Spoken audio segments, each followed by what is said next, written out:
Pinit ng Philippine National Police na walang irregularidad sa operasyon sa Bilar, Bohol noong nakaraang linggo laban sa mga miyembro ng Bohol Committee Party ng New People's Army. 5 miyembro ng NPA ang nasawi, kabilang ang umano'y isa sa mga top leader na si Domingo Haspe Compok o alias Silong. Narawagan kasi ang grupong Karapatan Central Visayas at National Union of People's Lawyers ng independent investigation sa insidente dahil masakiraan nila ang nangyari. Lalo't may mga nakakita pa umanong buhay ang mga ito ng hawak pa ng mga otoridad.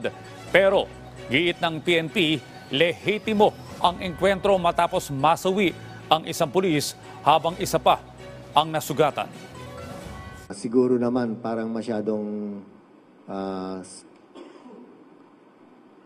kwan na yun. Pag we will sacrifice one life of our personnel and wounding another one para just to draw an encounter na sinasabi nila. But nevertheless, if there are complaints, we are open for investigation.